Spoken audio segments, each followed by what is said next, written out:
Call to order the May 7th, 2024 meeting of the North Andover Planning Board. Jean, could you take roll, please? Here. John Simons. Here. John Gover. Here. Peter Boynton. Aye. Gemma Wilkins. Here. Sean Catalan is not here tonight. Okay. Bond release, 41 Sail Way, Howell Custom Building Group. Jean, what can you tell us? Yep, so this was a project permitted in 2019. It was a small deck. We have the engineer certification letter and the as-built. For the most part, everything was constructed as according to the plan, other than they took up the concrete and they put in bluestone pavers, which are pervious. So it was an improvement to the plan, and I recommend the bond release. I actually initiated the call to get them to get in here and get their bond back. It's only $1,000 bond, and I recommend full release. You had a motion to approve the bond release for 41 Sail Way. So moved. Can we get a second? Second. All in favor? Aye. Okay, that is approved. Okay, discussion item, 6588 High Street, Avalon Bay. Are we here, anyone here for that? Yep. Okay, great. We're gonna take you guys out of order. Come on. Report of a condition 43 of the February 25th, 2020 approved subdivision definitive master plan special permit, which required a traffic monitoring program for a 2-year period beginning approximately 1 year after the first certificate of occupancy was issued for a residential building. Wow. February 25th, 2020. It seems Yes. so long ago. That seems right, It's like another lifetime ago. right before everything hit the fan, right? So Yeah. they are beyond the 1 year, but that was at my request because I wanted the other 51 units across the street to become occupied at the same time as this report. And so they're Okay. here tonight to present it. Okay. So this is 1 year after the first, a little more than a year after the first certificate of occupancy. And both the Avalon building, the initial permit, and then the one across the street, which they bought from RCG. RCG, are they both now Yes, fully, fully constructed. All the And- buildings have and leased. COs and they're occupied. okay? So we should be at our, kind of our peak traffic and parking. So why don't you tell us what's going on? Thank you. And for the record, my name is Vinod Kalikiri. I'm a senior transportation planner with VHB. So during the permitting of this development, there's a detailed traffic study that was prepared back, I believe, in June of 2019. So I was the author of that traffic study back then. So again, coming back as you just explained, there's a post-construction traffic monitoring requirement that required that we come back year after occupancy, do some traffic counts, see how the numbers compare to what was projected in the traffic study. Because obviously back then there wasn't a development, so we had to use national standards like Institute of Transportation Engineers, which is a standard guidance that traffic engineers use to estimate traffic for planned development. So the purpose of this monitoring study was to just confirm that the numbers are still in line and what we projected, and that, more importantly, that there are no adverse impacts or negative impacts associated with the traffic that need to be addressed. And so in February of 2024, we submitted a monitoring study that went into some detail about where the traffic counts were taken, what we looked at, what we compared to. The data itself was actually collected in November of last year. That was about the time frame we started the process, and the units were all occupied. Everything was constructed at that time, so it still represented a full occupancy condition at that point. And you'll see in the study that in general the numbers are all tracking in line with the original projections. So there were not any significant deviations. The morning peak hour numbers were slightly higher now than originally estimated. It's about 20 additional trips in 1 hour, which when you look at it over the course of an hour, 20 additional cars entering and exiting High Street is not a significant change. There is about 800 to 900 cars that travel on High Street during that time frame. So the change, the delta between what was estimated and what was observed does not have any noticeable impacts on traffic operations. So it's that second set of numbers, the bottom, the plus 21 is what I'm referring to. We had estimated that the number to be 75, and we had observed that number actual number was 96.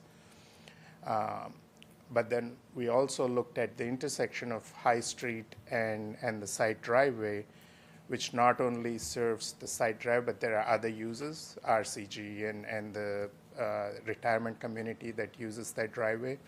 So when you look at the numbers farther back in the study, later in the study, the actual total traffic of everything that's using those driveways is actually much lower than what we had estimated back then. So even though there were 20 additional cars just for the Avalon development, the total volume of traffic entering and exiting those driveways, actually both sides, both the east side as well as the west side of High Street, were noticeably lower. So overall, there are no noticeable or quantifiable impacts to traffic operations on High Street based on the numbers that we looked at. There was also one other requirement in the monitoring condition that we had to look at, which was there's a loading dock along the subdivision road on the south side of the subdivision road on the property that serves some of the other commercial buildings that are accessed via that subdivision road. And during permitting, there was a question about whether the use of that loading dock would have any impact to the residential traffic flow, and how much traffic does that loading dock generate. So we looked at that over a course of 2 days, and again, you'll see in the bar chart, those are the vehicles that are using approximate times when they were entering and exiting the loading docks. All but one of the vehicles were box truck size vehicles. There was only one trailer truck over the course of 2 days that used the loading dock. So overall, again, based on our observations, the loading dock is functioning adequately, and it does not seem to have any impact to the traffic flow along the subdivision road. Gene, over the course, and I very much appreciate the data and the breakdown, reviewing the report. I think it's very thorough and helpful, especially like the 15-minute by 15-minute. I was actually surprised that the 6 to 7 o'clock hour seems very light, 6 a.m. to 7 a.m., which used to be more of the peak time.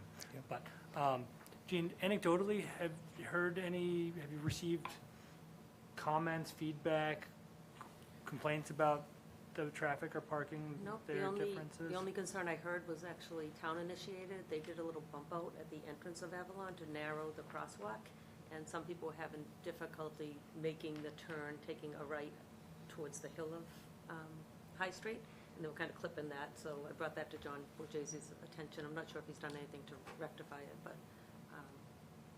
that was on the town. So it's interesting, so there's been no neighborhood complaints or comments or to the police Honestly, department or anything? I haven't heard, since it's been built, I've No. heard nothing. I mean, I thought again, I think it is something to be said for the really thorough planning process we went through. It seems to have come to be a pretty good project. The only thing I would say is Avalon at one time was considering kind of a permit parking thing for visitors and that type. Somehow that got out to some residents, and they were concerned, well, that's just gonna drive them onto High Street, more people Right. parking on High Street, but that never went into, it wasn't implemented. Wasn't there also supposed to be some either study of the intersection and maybe a redo of the kind of the intersection where the little circle is? Yep, so there were two conditions. One was for the engineers to look at what was being designed for the Chadwick Sutton Yeah. 4th Street, and so you may have noticed that's already under construction. We Yeah. received a complete street grant, and DPW is project managing that. Right, I see And that. the other condition was the Prescott Street and High Street that's what intersection, I where was there's thinking. this island. Yep, So again, they met with John Borgesi. It's kind of on John's timetable, but the consultants were just supposed to work in partnership with okay, John. so that's still being looked at. Yeah. Because, I know I drove past on Sutton Street, and they're actively Yep. doing that now with High Street, so I was just curious about that. Initially, there was some temporary fixes that Avalon had recommended, and those were implemented. There were just different stop line and things like that, but this is a major redo of the whole intersection, separate. Okay. All right, do any other board members have any comments, questions? Just an observation, I think it's great, I think it worked out great. I honestly think this is a project that would have benefited hugely by having underground parking or a parking garage. Just, that's the one thing is that, I think the place looks great, I think it worked out very nicely, I think the screening with the neighbors is good. But there's parts where like the parking is just overwhelms the rest of the Yeah, place, the parking just is- my opinion. It's to the but- front, so between the street and the building. Yeah, Usually yeah. we like to have the building on the street and parking behind. but Yeah, that didn't- yeah, so I mean, not a big deal in the overall scheme of things, and I realize it's more expensive if you do something like that, but, you know, just when I stored away. Okay. Any public comment? I mean, not that it's necessarily a public hearing, but if anyone was here and wanted to say something? Nope. Okay. Thank you very much, and if there are still conditions, we'll probably see you back in a year, right? Yeah, I think it's 2 years, right? Yeah. For this, yeah.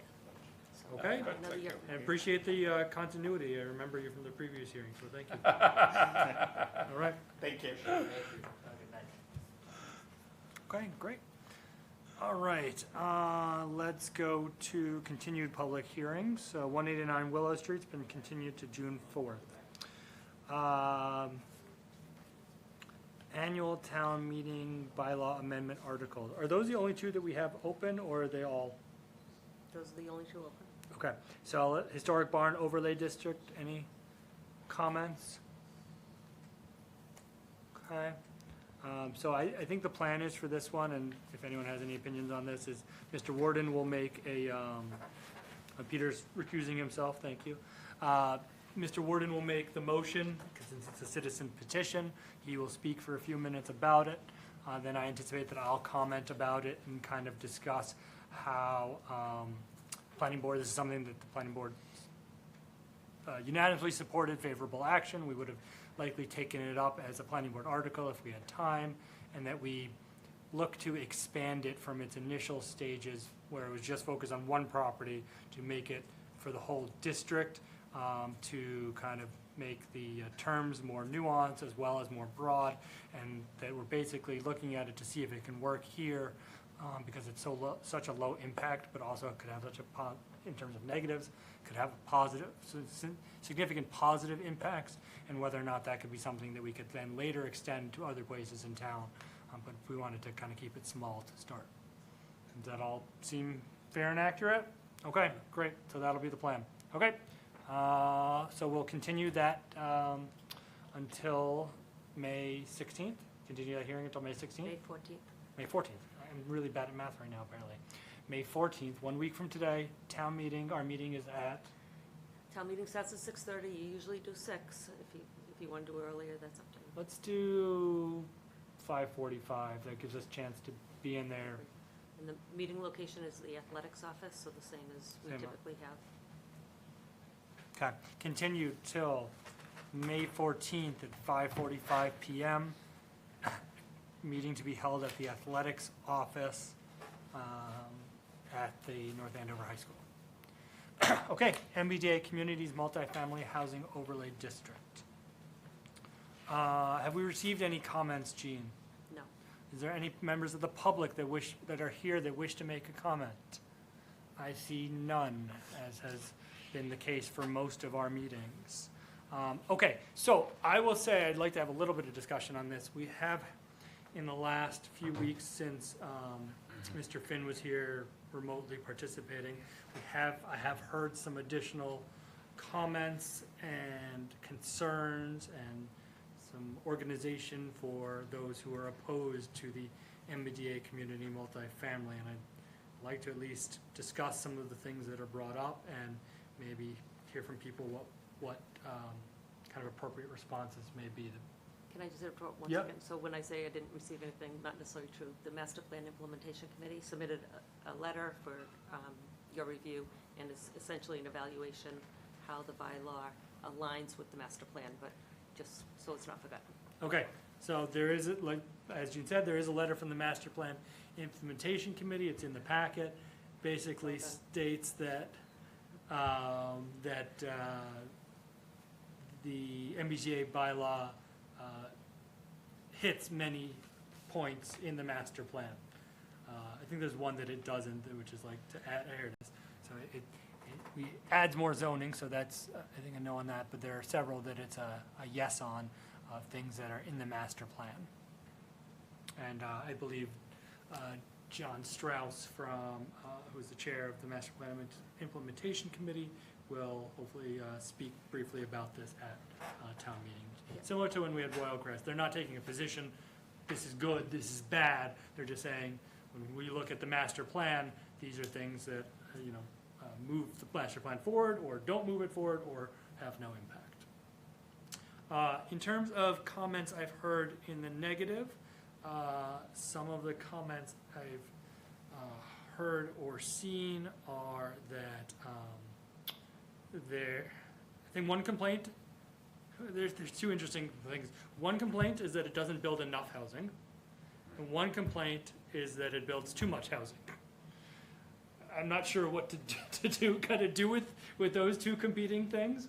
The not enough is that these, I think, fairly recognizes that the locations picked are not likely to have any immediate impact, right? Osgood's already zoned 40R, could be built, but with Amazon, with the solar fields, with what was permitted a few years ago, it doesn't seem likely. There's no indication that anyone's going to be taking use of this, and they could have been taking use of the 40R for how many years? I think 2007? Right, Was it so up? for the last 17 years, if they wanted to build multifamily housing, they could have done it. So I don't think this really has any immediate impact there. And then Market Basket, we know just came in with a permit with a 2-3 year project.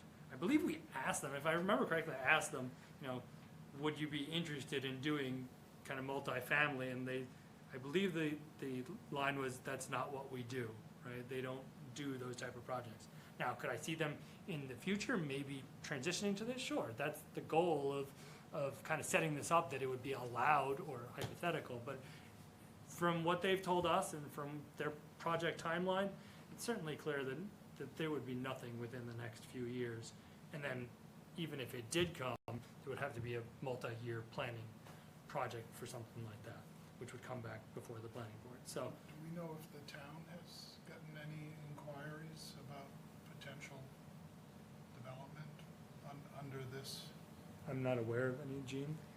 No, I mean, the bylaw's the bylaw, so it's, if they're gonna come forward, it's going to be under this zoning if there's a viable project. But I want to come back to, because you mentioned there's people for, people against. My intuition is that the sentiment for people and against is far stronger than the sentiment of people that say it's not enough. Correct. I think, yes, I think that's a small minority that feel, hey, if we're gonna have to do it, we should actually do something that builds immediate housing because Yeah. we have a housing crisis. But I think my feeling is that most of those people would realize that this in itself is a benefit, and it doesn't prevent us from doing other housing. Yeah, right, yeah, Correct. okay. I think they would still be supportive, But but it could be, yeah. they'd be in favor of something broader or Okay, more yeah. robust. So I think we should probably concentrate on Agreed. the logic of, why people are against it. I'd be Yep. interested to hear. So what you've I've heard. seen is that some people think that basically that it's the town trying to get an end around the fact that there hasn't been more housing built and that we've proposed housing, and so using this where we don't actually, there's no housing mandate, right, as part of this, no production mandate, that it's somehow being done to surreptitiously get more housing. It seems very far-fetched to me, but that's what it seems. So, not to cut you off, Yeah, but no, please. do they all realize that this is a state mandate? Do these groups realize, both sides realize this is a state mandate, right? So- That, One of the things that's suggested is we could just overlay on top of existing multifamily housing. So, which we haven't done at Osgood, but in essence, we've overlaid on somewhere that allows for multifamily housing. So could we take a bunch of either smaller places or places where there are townhouses or apartments and cobble together different districts that somehow meet this, where there's an even more stronger likelihood. Basically, they want more housing built, And so can we find a way to comply I and not mean, build housing? The funny thing is, that if you look at, first of all, the fact that we did look at most of the other parcels, and we took the state law into account in what criteria they had. The two that I've heard that they, quote, logically make sense for them are Royal Crest and Village Green. But if what they really want to do is avoid any new housing, that's the last thing you would do. I mean, because we already went through Royal Crest, and so what are you going to do? You're going to give somebody separately virtually everything that got beaten at town meeting? I mean, if you're against it, that's the last thing you do. And the same thing with Village Green, because I think the mistake that they were realizing with Village Green is that some big developer would come in and buy out every person that lived there and build something much bigger. You And know. the other thing we've heard is, well, why not just do it? We're doing 83 acres, right, Jan? 93 acres. We only required to do 50, so we could theoretically do it all at Osgood. But then if someone did build, it would be those 1,200 units all in one place. Well, that's what I wanted to ask you, Gene, because like the note that you said, we have a number that we have to reach, right? It's around 1,200, Yeah, give or take. 1191, but yes. Yeah. And under the zoning of the district, you have to allow in each place a minimum of 15, right? 15 units per acre. So let's say we, to the point if we only did Osgood, and what is it, 50, 60? 50. 58. Okay. Almost so 60. let's do 60. So 60, 1,200. So does that mean that if that's the only thing we picked, that the 15 becomes automatically 20? I mean, like, are you allowed to build more than 15? 15 units per acre, not in our zoning. We No, but my point ends up being is that if we just did Osgood, Yeah. and we came in with 60 at 15, we wouldn't be at 1,200, right? And we wouldn't be compliant. Is that, if we need 1,200, don't we have to have 1,200 divided by 15 at a minimum in terms of the acreage? You would have 58 times 15. right, which would be you'd need 80 acres if you did it at 15. So we would have to increase the density in our bylaw. Well, that's my Yes, point. yes. That's my point. Yes. And I We think the can't do argument that. there is if you start to ratchet up it by focusing on just that one property and you make it too high, at some point you do create an inducement. Yeah, So I mean, you'd have to get- 30 you'd have to units get per 21 acre or units 20, per acre. right. somebody may do something that they wouldn't do at 15. Right, Right, it'd have to be exactly. 20, at least 20 to 20. 21 units per acre to get to the 1,200. Yeah, but you could do that, but you'd have to tweak the minimum in the bylaw. Yes. Correct. Yeah, exactly. okay, good. Yes. Yeah, Right, okay. so what we're doing is actually spreading it out so that if these things are built, there's not as much, like burden on one place, also not as much density in each place. Yeah, And the fact that we're allowing for mixed use, again, potentially lowers the density, you have to have the number of units, but it would lower the density Yeah. of the projects. The other thing that, just personally frustrates me is that I think we counted up, this has been like 20 meetings or something like that, that this has been discussed. And it's a month before, and the plan, and the opposition is like, just say no. I mean, it seems to me if there was other viable options, we would have considered them. People should have come in and discussed them. But also, we should put something on, because of how much grant money and how much we put at risk, if there are other options, we should just be in compliance with this. And if someone wants to propose something else, then bring it back and we can amend it later on. If someone truly has something better, but just saying no is gonna lead us to a special town meeting, cost us another $20,000 to $25,000, and basically have to come back with something that is probably not as good. So it does not seem to be a very well thought out idea. yeah. And I mean, I think that, for example, if that scheme to put Princeton property under the thing, I don't think that passes muster because that was just built. And Right. that's clearly an evasion of the thing because you can't do anything other than, And I mean, only it's unfortunate, Peter, as you said, we don't get any credit for what we've done, but that's the law. I mean, Princeton's only 9 acres, and so you'd have to compile like a bunch of Yeah. smaller lots to get to the 50, and then And I- Then you've made it worse because you spread it out. And I don't think it makes sense to do it places where we've put in master plan zoning or, even Royal Crest, we had dozens of meetings. Avalon, we had dozens of meetings to scale back to, and Avalon, it came to something that was acceptable. Royal Crest, it didn't. But at least those planning sessions were there. This is more of a blunt tool. So if you're gonna do something that's in more residential neighborhoods or in smaller lots, then I think you have to be more finite. And that's much better for our normal zoning than this, where we're limited by state law. What's the figure for the funding that would be at risk based on our past? Andrew, Logan. Andrew, do you wanna go? 6.8. Do we can we possibly mention some examples of what that funding was used for? That, I think that might spook people a little bit. Yes, please.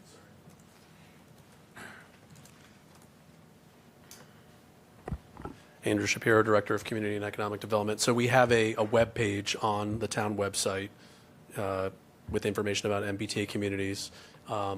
Linked off of that web page are a list of FAQs, frequently asked questions. One of the questions kind of points to what happens if we don't comply, and it goes into an answer about, we'll lose out on grant funding, and it details the total amount of grant funding that, we've gotten from these types of grants that are referred to by the state that will be ineligible to receive in the future if we don't comply, and examples of those projects. So basically, in a nutshell, it's MassWorks mostly is a big chunk of it. We got $5 million spread across 2 projects for basically new sidewalks, new roadway paving, pedestrian improvements along Route 125, as well as the sewer extension along Route 125. And then we recently received a $1.2 million grant, a little over that, a little over $1.2 million, to reconstruct the intersection of Great Pond Road and Route 125. That is in a design phase right now, so I'll even point this out. In the case of Milton, they were awarded a grant, and it was pulled back after Milton rejected the zoning. And so we have the grant in hand from, we don't have it in hand, but we were awarded the grant from the state in that case, the MassWorks grant for the Osgood Great Pond Road intersection. But we're in design phase right now. We actually haven't gotten the phase of using the MassWorks funding to construct it and go out to bid for construction. So if we don't, and we won't by the end of the year, so the state could conceivably, and it's not a threat, it's just based on what happened in Milton, they could conceivably pull back that grant funding if they saw fit to do it, because it hasn't been used yet. And then the other grants are smaller, but not, no less significant. I mean, there's Complete Streets. We got almost $400,000 in Complete Streets funding. So the work that's going on right now at the intersection of Sutton, Chadwick, and High, that work is being funded by Complete Streets, about $400,000, and some smaller grants related to money we get to do planning and studies. So all that cumulatively came out to about $6.8 million over the past 5 to 7 years or so. And I'm speaking to the town manager about these things. She also informed me that we could potentially lose our status as a housing choice community. Right. As well. Yeah, so I mean, that affects, future grant funding applications. There's all these criteria that the state looks at when it has grant applications open, and they ask you to check off the boxes, are you a housing choice community? And at the moment, we can say yes, and that gives us some advantages in terms of our positioning to apply for grants. Obviously, if we become non-compliant with MBTA communities, we'll lose our status as a housing choice community, and we won't be able to check that off on a grant application in the future. So, and there's grants like park grants, for instance, which we haven't taken too much of advantage of in the recent past, but we're updating our open space and recreation plan at the moment, and so the intention is to use park grants to fund some of the projects that would come out of that, to fund things like, improving playgrounds and athletic fields and, other projects identified in the open space and rec plan. And we would be ineligible for that grant program, at least according to the state website, having to do with housing choice. So it's, it would put us in a significant disadvantage in terms of getting that type of funding. Thank you, Andrew. Yep. I guess, oh, sorry. Go ahead. You know, there's a lot of minutia of answering people's specific questions, but just broad brushstrokes, it seems like our message should be, the risk is we lose about 6.8 million. That is money to do things people really like, sidewalks, paving, sewer, pedestrian improvements, open space, housing, with the housing choice piece. And the actual proposal we've brought forward is, in the short term, going to be very low impact. And there's lots of time to think more strategically about housing production in ways that we would like to think about it. Right. Right, like broad brushstrokes. So that is my plan, is we're finalizing about 10 or 11 slides, and one of them will be, what are the consequences of not doing this? And my intention was to talk about it at a high level, and then if there are questions, answer them at the granular level. So the slides are basically like, okay, how'd we get here? The state told us we have to do this. What did we do? We had all these meetings, got these inputs, studied all these things. What did we come up with? Osgood, here's why. Market basket, here's why. This is what the bylaw entails in basic and what it allows, what's required. Here's what happens if we don't do it. We should do it. And I assume, I'm sorry, Peter, go ahead. And I may have missed you say this, but I think it may be important to include in your high level that when this came before the planning board's first action was to say, time out, go back, let's consider every possible location in town. Okay. Yeah. I don't remember that specifically, so. So there was a joint meeting with the select board where we presented options, one of Yep. which was Sutton Street and Main Street, along with these two and I think one other. And we were trying to gain consensus at that joint meeting, but the planning board asked that we carry it to the next agenda so that they could look more broadly at the town itself. And then I think Gene came back with, there must have been a dozen potential sites that we kind of went through. Some of them didn't take long because they just wouldn't fit. Yeah, we definitely went through others, and then I remember John specifically going all the way up 114 to Middleton, Yeah. saying, it could be National Grid, it could be, out on the Middleton line, we have a 40B there. And in the end, you guys landed where we left Right. at the joint committee. Yeah. So. Okay, on that review. On the slides, and I may have missed this, but. I haven't shared the slides, I'm No, just but just are working them. You saying it, was it internal that the list, or was that an article that I was reading, that the list of towns who have already approved however So that's- many? That's on our website as well. Yeah, Okay, it's on the so was it- website. I mean, there's some that have approved, some that have Yeah, disapproved. So, Would it be beneficial to show the long list of towns that have already approved this, or just leave that? I don't know what you guys think about that. I'm not sure. I think that would be helpful for many people to see. To see? Should it be towns that have approved and towns that haven't? I think you could do it on the same slide. Okay.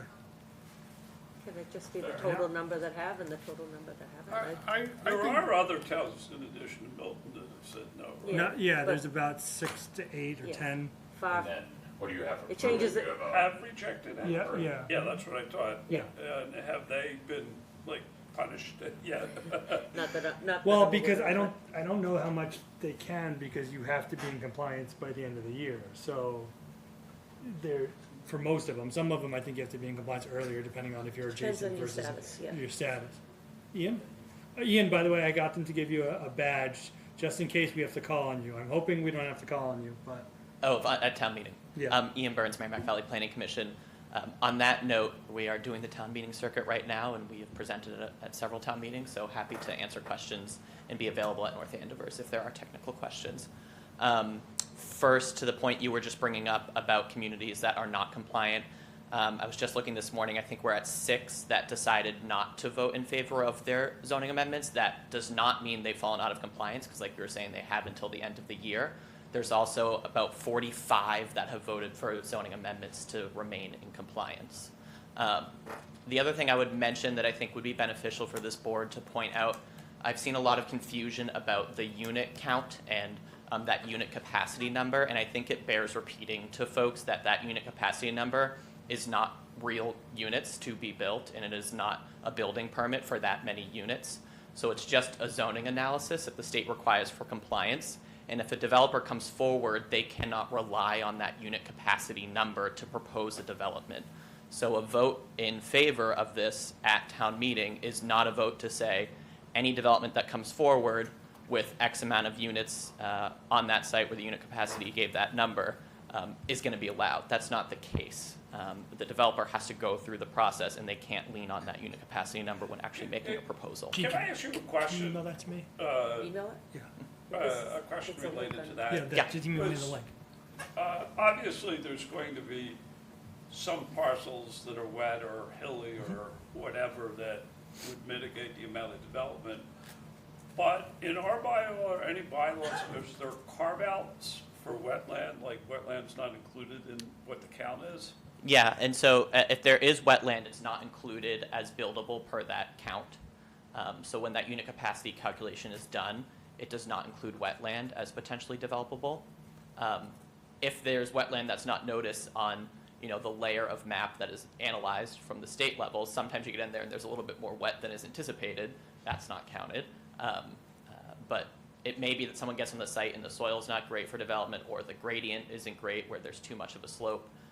That all doesn't matter in terms of that unit capacity number. And so when they get on the Because I site, guess my point is, like, if you have 10 acres and 5 are wet, can you put 10 times 15 on that property, or just 5 times 15? the density calculation is done exclusive of the wetlands when we do the numbers for state compliance. And so it looks at how many units you could build. If you have a 1 acre parcel and half of it is wet, you only look at that half acre to calculate density for the state compliance purposes. It gets complicated, however, because the town's bylaw, which limits development to 15 units an acre, is applied across an entire parcel. So for compliance purposes for the state, their denominator in that density calculation, that density fraction, only includes developable non-wet land. When a development proposal comes forward, the 15 units per acre per North Andover's bylaw is applied across the entire parcel for the fractional. So it considers that entire 1 acre for the denominator there. So, I mean, if you didn't want to have high density, that's like the worst of all worlds, isn't it? In what sense? Well, in the sense that from the state perspective, you get credit for less than what you're Right, actually and gonna so end your up model, building. when we submit to the state what your model density is, it actually shows higher than 15 units per acre because it doesn't consider the wetlands when they do their calculation. Oh, Yeah. I So it's see. actually better for us, because you want to, it Yeah. means you want to have a bigger parcel because some of it might be taken away. Yeah. Right, like if you have a 10-unit parcel and they down to 5, then you might not have enough units that you can produce, theoretically. Right, To yeah. the state, but then when it comes to our actual, when someone actually goes to build, it would be 15 units per acre over the 10, so they could. Yeah. But like, have they Well, but that would already mean that they could, certified no, that would our mean they could build more, numbers? right? Yes, and so that's another important factor. For permitting, they're gonna have to comply with all the wetland regulations, and so it's not just the wetland, it's the buffer zones to those wetlands that they'd be excluded from. So through the permitting process, they're still held to federal, state, and local bylaws associated with wetlands, floodplain.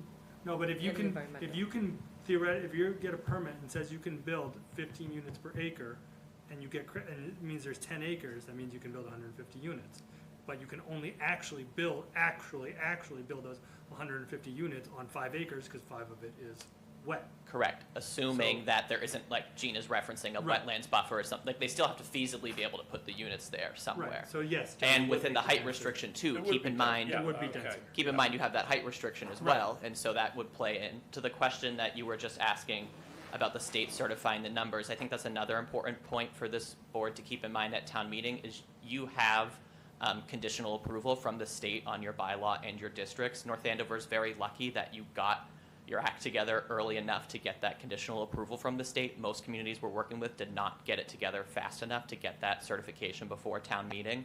So if this does not pass at town meeting this year, we no longer have the benefit of having the conditional approval before we go to a vote. And so it would be concerning that we would then have to do a new proposal and likely not have the time to prepare a new proposal, get the pre-adoption review certification before we go to fall town meeting. So that is something that is really important in North Andover. So the practical, that could be a key point of dealing with this. So have they actually certified a number of 1365 for us, or what exactly have they approved? They've approved North Andover's bylaw, and the appropriate math that has proven that bylaw can fit what North Andover's requirements are. So they've looked at North Andover's bylaw, then they've looked at the model that we had to use to show that it reaches that minimum threshold of about 1,200 units, and they said, yep, it reaches that minimum threshold. At You are these in two compliance. locations. Correct. So, okay, so we're solid, and if we had to go back to the drawing board and somebody decided to pick two completely different parcels, what would happen? You would, if you wanted to be solid, quote unquote, again, before fall town meeting, you'd have to have that all figured out 3 months before you'd have to certify a fall town meeting warrant. And so you're really talking, you'd have 3 weeks after this town meeting if you come in And what September would or October. happen if we didn't do that? Then you would run the risk of, if there is a technical issue with either the bylaw itself or with the calculations that have been run, you may pass a bylaw at town meeting. Your bylaw is then a legal bylaw because no matter if it's compliant with the law or not, it is a bylaw written. And then you submit it to the state, and if the state says, ooh, this one line is a problem, or this math didn't quite work out, then you're not in compliance, and then they say you have to amend your bylaw to get in compliance with MBTA communities, and at that point you've run out the clock because they'd like you to give you that feedback in December, and you don't quite have time to go back to town meeting to make another amendment to the bylaw. They took every day they were allowed to take, so they said there'll be a 90-day review. We got the review back on the 90th day. They're just swamped, they're getting these. Okay. And they look at every single component of your entire zoning bylaw as a part of that process. And so a lot of their feedback was take a look at how you permit when it comes to wetlands, how you permit when it comes to stormwater runoff, those things. And so those are all factors to keep in mind when we develop the actual zoning district here. They had 8 cautions, and one of them was about the watershed. They're not even in the watershed, but that requires a special permit. So they went through the entire bylaw and just cautioned about lot slope calculations, cautioned about, none of them required any type of red line edits. We're very comfortable that when we submit after town meeting, it's compliant. And so like if another place was proposed, whether it's Royal Crest or Village Green, we'd have to go back and look at the zoning there, what you know, is allowed, what isn't allowed. We'd have to talk about the fact that they're not, you know, whether they're on main roads versus, you know, there's some sort of. Well, sorry, yeah, I think that's Better part of the versus point, worse. is that you open yourself up to the possibility, like it or not, we've run out the clock, practically speaking, as if we don't do it now. And if it's not approved, it's not as though we can just bring it back and try again in the fall, because then you have the repetitive petition issue and the 2-year bylaw, so. And it's not like we've only been doing this for 2 months. We've been doing it, this whole process took so much time because it's so involved. And we wanted to get input, and like Peter said, you know, we started with something that said, hey, these, said, no, let's come back and do more. And so it was a robust discussion, and if you're gonna do it again in such a small time period, you wouldn't be able to have that kind of robust discussion about new places. The impact of running out the clock may be important to make, but I think what we don't want to say is, you know, this would be a lot of work. Yeah. That there's going to be no sympathetic ear to that. Yep. Fair. And I don't want to say we ran out the clock, it's just that it's a Right. very, I mean, we did as much work as we can, And the yeah. other thing, when you said that in your bullets, one of the ones I liked was, I think it's very important to emphasize this is state law. Right. But for my part, I wonder if it's important to say this was signed by the Baker administration into state law. And the reason I suggest that is this is not some recent thing that has, not only has the planning board been working this for a long time, but this was signed into state law not in the last 6 months, not in the last year. So I don't know how you want to word that, but for me, Probably a private conversation, yeah. Yeah, but I mean, at least we can say when the year it was, it's been 2 Okay, years ago, okay, right? That that- it's that's a been- good way to- it's that's been a on- neutral on way the of books doing for it. 2 years, Yeah. right? It was 22? Passed in 21. 21. Passed in 21, regulations in 22. Right, so passed in 21, regulations Yeah, in 22, state and we've been working on it since then. Signed into state law in 2021. Right, They've issued guidance and amended their guidance, like, this has been fluid for the first year, and we've been working on it since day one. and there was some debate early on about adjacent communities versus, MBTA communities, and I feel Actually, yeah. our legislators had to go to the state to try to Very make it good so that work. we had, so that our burden was less, Yeah, but still there, right? right. I mean, would it have been great if we could have gotten X% off for however X% units came on in the 3 years beforehand? Would have been fantastic, but it's not the situation that arose. We're making the best out of what we can. So I also wanted to ask Andrew a question if I could. Yeah? Sorry to give you the exercise. No, not at all. I need it. So I'm just repeating a question that I asked Jean, but I was thinking it's better to ask you. Are you aware of any discussions or awareness or input from anybody that may have expressed interest or started a discussion about actually developing under this district for either Osgood or Market Basket Plaza? I haven't spoken to anyone or heard from anyone that has expressed any interest. The reason or- I'm asking this question is in our discussions on the board, we have sort of had a premise, which I think is fairly well informed, that, Market Basket's already going ahead with their own development.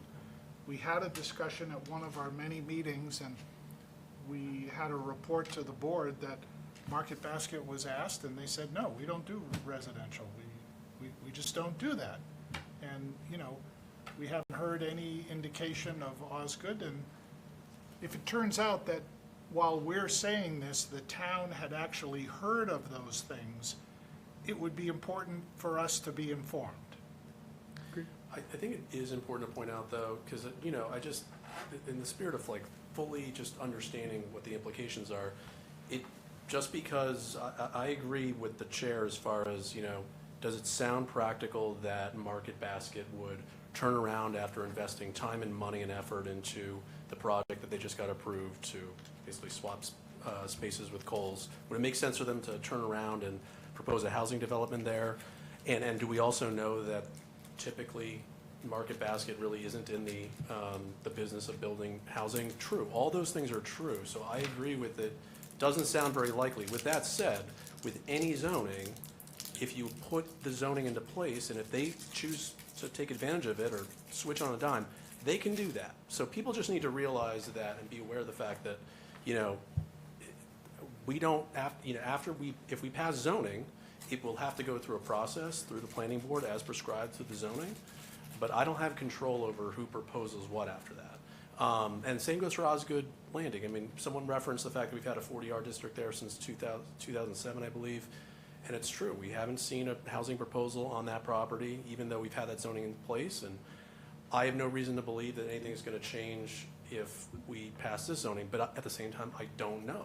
So we don't know what we don't know is basically the best way to put it. I think that's a very good point to make, because I think we have to be careful about saying, hey, this is just, I mean, it is just a zoning change, but I think we cannot take the next step and suggest that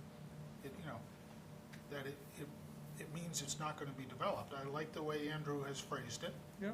Yeah, it could be developed. We're not aware of anything. What would be problematic to me is if the board says, we're not aware of any discussions, we don't believe that this is something that is on either owner's screen, and then it turns out that, well, actually the town did know, and why didn't the planning board? So that's why I'm asking you. Understood. So I'll just add, there was a TRC meeting, well, a mini TRC meeting before Market Basket came forward with their plans. I forget what his last name is, but there was a Norman. That was my first opportunity to even let them know that we were considering this parcel. And his response was, nope. First of all, don't think he's necessarily the right one, but he informed me, I'll get to the right one, and I'll let them know. All I care about is, are you changing any of the underlying zoning? And the answer to that was no, it's an overlay. Okay. When the first draft came out, which was a long time ago, I sent him the draft and I didn't get any feedback from that. That being said, that doesn't mean that a developer isn't going to look into this and approach Market Basket. Right. Correct. So a developer Correct. very well may. Do I know when under this bylaw as constructed? That's gonna be between the owner and a developer that may Nobody's- bring something forward, but whether it complies with this bylaw, I think it'd be tough to do until they know if it passes. But to your point, nobody's come, to our knowledge, when I'm here, nobody's come forward and said, we have a plan. But yes, could it happen? And I think that's why it's important to pick sites that if it did happen, are set up for it, are have good infrastructure, are near the highway, are on the outskirts of town, not in central residential Doesn't add district. traffic. Correct. Correct. It has all those good So that planning the- parts. The planning included sort of mitigations that, if it does happen, it's least impactful. Correct. To Correct. comply with this state law mandate. Exactly. Exactly. Yep. It might be something you want to repeat, Yep. state law mandate. Yep, yep, yep. Okay, that is all helpful. I'm gonna try to add those to some of the slides and some of the conversation. And I would encourage anyone, again, I'm gonna make a presentation from the stage. If anybody has anything that they feel they need to, want to add, you would have to go down to the podium, but feel free to do that. I know Peter has in the past on certain articles.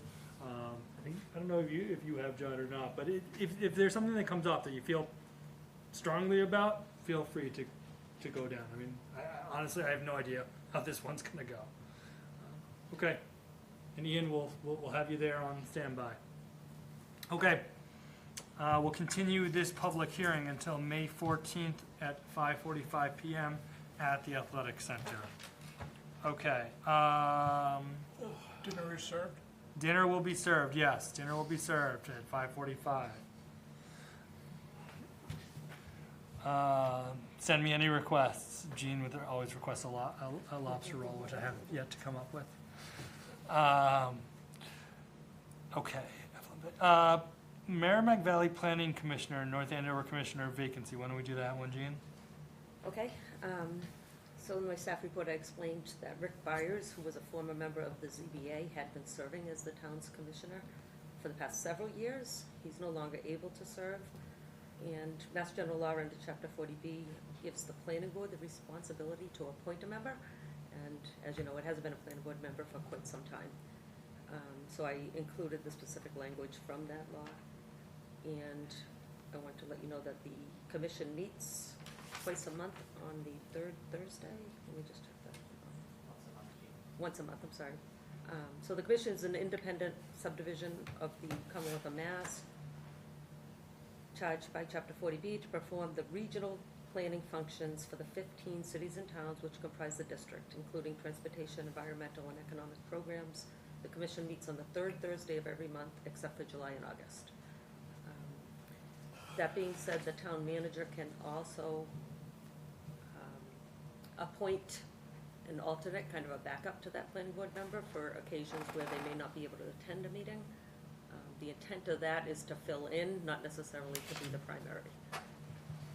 Is this position for a certain period of time? It's annual, you'd have to appoint them Oh, annually. annual, I see that now. Okay, I see that now. And Okay. Sean's not here, maybe we should nominate. I totally thought about that. That's so funny. Congrats. Announce at the meeting. But he's doing the master plan implementation committee, which I think Andrew will tell you is a commitment to itself. All right, is anybody interested in being the Merrimack Valley Planning Commission appointee? The one meeting a month? Anyone? Anyone? No? No? Can I point something out? Yeah, Ian? Do we get to hang out with you, Ian? Is that part of If you the? would like to see me every Thursday for every month for lunch, we get together. I may be incorrect, so correct me if I'm wrong, but it was surprising for me to hear just now that it has to be a member of the planning board. I don't know that it has to be. We have several commissioners that are not. No, it active. says that it's supposed to be, but then it goes on to say there may be an alternate designee who may or may not be a planning board member, appointed by the town manager, who may attend meetings and who shall assume the rights and duties of the planning board member in his absence. So it seems like it's not supposed to be that way, but that's how it happens. It is essentially our board and they are the governing body of our organization. the And what commissioners. do the meetings involve, and what is, Yep, kinda so what is the role? the meetings are generally an hour to 2 hours on that third Thursday of the month. Where? In Haverhill, or hybrid. They're now hybrid. So at a conference room in Haverhill or over Zoom. They generally involve an update from each of our program areas. So I'm community and economic development. We then have an environmental planning staff, a transportation planning staff, geographic information systems as well. We usually have a focus of the meeting if there's a specific project happening in the region. So for example, a couple months ago, I presented about an update on MBTA communities throughout the region. And then in addition to that, they are the managers of our commission, so you approve new hires for the agency, oversee the fiscal responsibility of the agency and vote on our budget, vote annually on the assessments that are charged to each member's community. It's a low amount that each community contributes to be a part of the commission, so vote annually on that assessment put to the communities, and several other pieces. It's essentially a board of trustees, but for a public agency. Gene, what's the salary for this one? I think you know the answer to that question. So, Dou- well, I was double told yours that, for here. I was told that our planning board salaries are gonna double this year. Oh, really? Yep. Yeah. Okay, well, I'm in Haverhill every day anyway, so I can do it. So, I can do it if people, do we have to vote on that? I guess so, right? You should. Yeah, And all right. if for any reason within the year period you can no longer serve, it's supposed to take a 2/3 vote of the board to allow you to step off. Okay. So moved. Motion made to appoint me to this thing. To the Merrimack Valley Planning Commission. Yeah. Okay. Motion made, second, all in favor? Aye. Aye. All right. Thank You you. got me. When's the next meeting? I don't want you to be too excited about this. It is in next week, is it? No, 2 weeks. Apologies. I'll have to look at our calendar. Did it? It's the 23rd. They didn't have Oh, lunch. man, I'm free that day. All right. I mean, yes, I'm free that day. It's 11:30, 16th, sorry. so it is next week, Oh. 16th. If you are able to join us, the first one will be 2 next days week. after town meeting. That's fine. Where is it? Right across from City Hall is our office. It's like 3 blocks from my office. I probably should be able to do that. Okay. All right, so I think town manager should inform your commission. Yes. Yep. Okay. I could walk there. I won't, but I could. All right. All right. I should stay. I'm not buying lunch. All right. Okay. Ian, again, housing production plan. Is there, actually, Gene, anything on the planning board report warrant that we need to go over? Nope, I just included it so that you can see the report is now published in the warrant. Okay. Housing production plan, Ian Burns, Merrimack Valley Planning Commission. Presentation of the final draft plan. Thank you very much for having us. I'm joined by Kayla Rennie, who's also on our community and economic development team at the commission. Wasn't quite expecting a meeting full of MVPC topics, but happy to be here. Hopefully on a little bit of a easier topic than MBTA communities tonight. As many of you are aware, we've been working with North Andover as well as actually every other city and town across the region over the past year to develop a housing production plan. That's a 5-year plan that's guided by state guidelines to produce strategies and goals for creating housing in the community, primarily affordable housing over a 5-year period. One thing I will mention in light of the recent MBTA communities discussion is that this work that we are doing in North Andover is funded through a grant that would be threatened under MBTA communities. And so for our new commissioner's knowledge, we are primarily grant funded.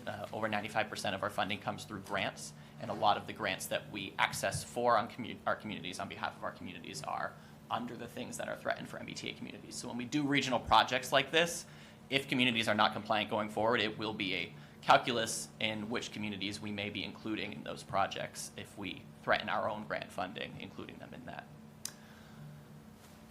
We are going to... Can I ask a question? So this is kind of a lawyer question. Okay, I like it. And I mean this constructively, but we got advice from the regional planning group, Yeah. for this whole MBTA Yeah. process, and what I'm just now hearing is if we don't approve this, it affects your funding, which strikes me that that is a potential conflict of interest, which was not disclosed. I should be more clear about that. We do not feel it is threatening our funding. If our communities are not compliant, we've had conversations with the state about this exact issue, and with our concern about if communities are not compliant, how that would affect grants that we apply for. And because it is not going to be a direct impact, although it may be a factor, it is not something where all of a sudden we would lose funding as a result of it. It's more of what I am saying is that if we did large regional projects and they required us to apply for a grant to do that, if there are one or two communities that are non-compliant, we have to approach the state and ask them how they would evaluate that grant application if we include non-compliant communities in our grant applications. We're not aware yet if there are any factors, and the state has told us they have not made any decisions on if that would affect, in a severe way, those So applications. let me just follow up with a quick question. Yeah. That additional explanation is helpful to me. Mm-hmm.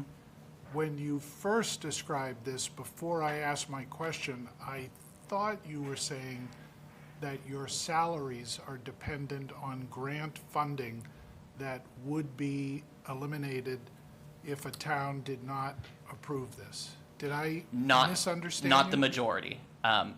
We do have, some of our salary does draw from grants that are under the programs that are threatened. However, it is not the majority of grants that we access. We Yeah. apply for a variety of public and private Right. grants. So- There are specific projects that we would forego, and so we'd go after other funding Got it. opportunities. Very helpful. Yeah. But Also, could you just kind of help me process this? At first, I thought, geez, is this an issue? And now I'm thinking, it doesn't sound like it's an issue, but I what's don't think the? the other thing is that when the state came up with the MBTA communities, we actually had to work with the group. Did they actually pick, or did we get to pick? I forget how that worked.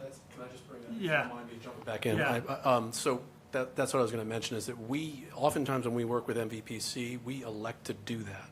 So it's really goes back to the original issue of we are doing ourselves a disservice or limiting our resources if we become non-compliant, because if we have a grant, if there's a grant that MVPC is going to go after that we can take advantage of and hire them for their expertise, we can no longer do that because it's dependent on being compliant with MBTA community. So the grant that funded the work that they did for consulting us on MBTA communities, that was a state grant.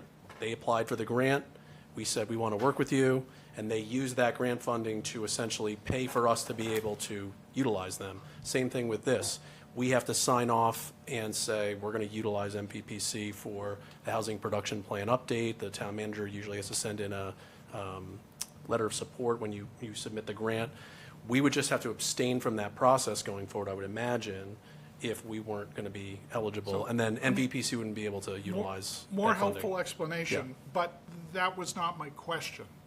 My question was, if the regional planning group's salaries are dependent on funding that would otherwise be cut if we didn't comply, I was asking, is that a conflict of interest? And if it was, it should have been disclosed. So the focus of my question was really, was there a missing disclosure? But what I'm hearing is no, because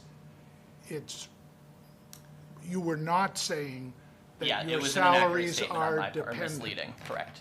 Well, Our salaries no. are not dependent on these Okay, grants, and that- it is not that's dependent it. on you Yeah, yeah. approving But I mean, this. the only your reason additional information is helpful, it just wasn't the focus of my question. Yeah. Focus of my question was, did there have to be disclosure? And that may have been my misinterpretation. I guess what I was saying is that there's a one-to-one relationship between the grant funding they receive and the work that we can have them do. So we're paying for their time, Yep. but that's just like, they can get paid to do something else, It just won't be So our project. We don't have an issue here. I think we're good. All right, thanks for the time. Great, thank you. Okay. We're not going to go in too much detail. This is a similar presentation that we gave to the public a couple weeks ago. I'm going to try and go through it relatively quickly because I think a lot of you are familiar with the information, but feel free to ask questions if we skip over things you're unaware of. So the housing production plan process, as you are likely aware, it happens every 5 years. The last time the town updated their housing production plan was in 2018. It expired towards the end of, or was expiring in 2023, and so we're updating it and completing it for around now for 2024. This is a state-guided plan that provides some form of relief if a 40B development comes forward. There's kind of a couple boxes you need to check if you want to achieve safe harbor without reaching 10%. Having a housing production plan is one of those boxes you can check towards achieving safe harbor, so that's why we prepare them for our communities. In addition to having the plan, you also actually have to be producing affordable housing to get some form of safe harbor. So the process we've been working through over the past year plus on this here in North Andover, working with the Planning Department, the Housing Authority, the Affordable Housing Trust, and others, and especially the public as we've been working through it. We've had 3 public engagement meetings, a virtual meeting in September, in person in December, and another virtual meeting in April to get feedback from the public. So there's 5 key chapters to the plan. I believe you all have a copy of the draft plan in a Word document format. The first chapter works through the overview and a summary of the findings. The second chapter is demographic data. The third chapter is local housing condition data. The fourth chapter, considerations when thinking about future housing development, and the fifth chapter being housing production strategies and those key pieces over the next 5 years that the town could focus on. So what we're going to do as a format of this presentation is just kind of show you each chapter in this PowerPoint format. So the first chapter, the community overview and findings, I'm not going to go through it in the PowerPoint since we're actually going to go through each chapter in detail, but that first chapter is really a summary of what folks can expect in the rest of the plan, and talking about kind of what North Andover looks like today and where it could go in the future. I'm going to hand it over to Kayla to talk a little bit about the data that we have in the plan. I know you've all seen it probably before, but just want to show you some of the key pieces that are a part of the actual plan.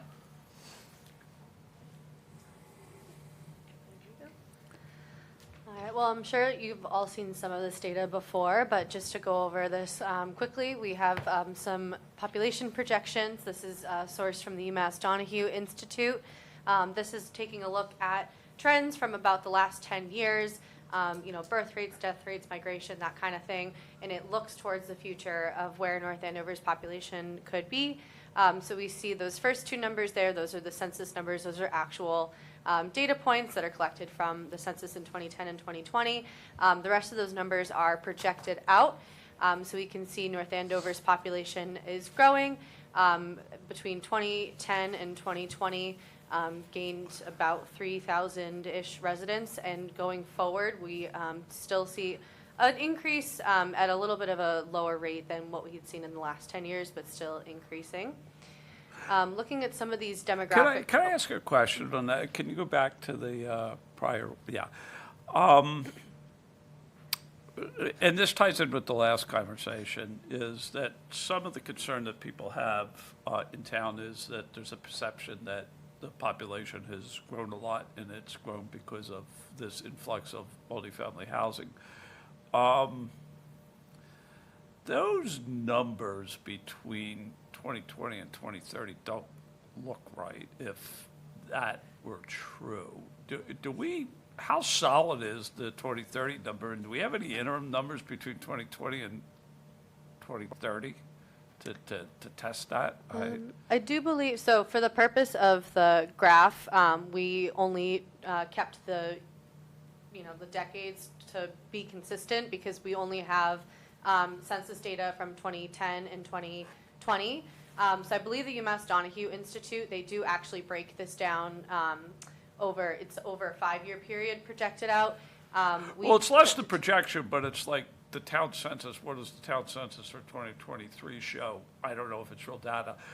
The other question that I wanted to ask is, if you, first of all, if you went back and took like 2000 and maybe 1990, what do the numbers show, and how do we compare to the rest of Essex County? We could certainly add that in there. We don't have it right now. Compared to the rest of the region, most of the region is growing. There are a few communities that are projected to have a decrease in their population. Those are the smaller, more rural communities in our region. But most communities are growing, albeit more slowly than they have in the past. So a lot of cities and towns see that plateau towards the end, like North Andover. The bigger cities see stronger growth in population over the next I mean, Are the- I have decades. no idea if this is true, but I've heard people tell me that our growth rate is the fastest of any community in Essex County over the last 20 years. I would hesitate to say that. I'd have to look at the numbers, but I wouldn't believe it, but I should look at I the don't numbers. either, that's why Yeah. you know. If you, are the age projections and the school enrollment coming up next? Yep. Yeah, so I think those are also important Yeah, slides. They're right, coming up. yeah, yeah. So are you able to get back to us with 2019, 2000, and then whatever you have in and around 2023? Yep, so we could do the decades in the past. So in order to make the data comparable, we wouldn't want to do interim years because the interim years in past years would be American Community Survey data and not. Just one interim, the most current we have on or around 2023. That's the only interim one. In other words, just one interim being most recent available. We could. The challenge is that it's a different data set, and so we'd have to reflect that somewhere in a note or just show that it's a different. It's not so much for, in my mind, for presentation purposes, it's for validation purposes. Yes. To be consistent. I'm just hesitant to combine two different data sources into It's a one good chart point. like that. It's a good point. but So what we the could show it question- separate. Go ahead. Yeah, just so we could say, here's a different data source, but it seems to track with the trend, Yeah. or this is a little off, but it's a different data source. What we do might have- do. Go ahead. I was just going to say, we do have a narrative component to each of these data sets. So we could, maybe instead of putting it in the graph, we could just mention in the narrative what the most recent number we have is, and kind of discuss in Yeah. the narrative But for the how that graph, aligns with can the you add the projections. 2 prior decades? Yeah. That would be more doable. That way it's a little bit more consistent too with just Yeah. having it be, year after year. So taking a look at, this is also another projection done by the UMass Donahue Institute. I apologize, I realize that there's no numbers on the left side to show where the current numbers are. I remember some of them off the top of my head. So looking at that blue line there, that's going to be your 65 plus population. It currently sits at about 13%, and it's looking at an increase to 27% going towards 2050. This is pretty comparable to the rest of the region. We have a lot of aging communities for sure. So this is pretty consistent with what we see. We also see a decrease in that under 20 population. This also aligns with something that we've seen across the region as well, where school enrollment is starting to decline. And so this is something to keep in mind when we think about, those housing types, housing strategies. How can we accommodate for the future needs of residents, depending on what we see here with these numbers? Do you, in these numbers, and I may be getting slightly out of it, but do you always calculate the number of residents per housing unit? Because you obviously can have a situation where the population is stable, but if the number of people that live in each household goes down, then you need more houses, Yeah, I think that's something, and I had to double check with some of the data, but I know that generally we are seeing average household size is declining. Yeah. So that is reflective of course, that under 20 population going down. And again, this is a trend that we're seeing across the region and across Massachusetts in general. People are having fewer kids nowadays, so that's why we're seeing a lot of these under 20 population projections going down. We do have a chart on household size later on. Mm-hmm. So taking a look at some of the school enrollment numbers, we can see kind of in that 2000 to 2010 area, those numbers were starting to go up. They kind of plateaued for several years there, and they are actually on the way of trending down. And this is something, again, that aligns with those age projections where we see that under 20 population starting to decline. What happened in 2015? 2015, It's a good question. I think that may have been, we had added in, I think, some information. This is sourced both from, correct me if I'm wrong, I think it's the. This is from DESE. Yeah, DESE, yeah. And we also had gone in and added, I think 2015, they were missing some data just for that year. So I think we had tried to work with the data we had from the superintendent. It was the same raw data source.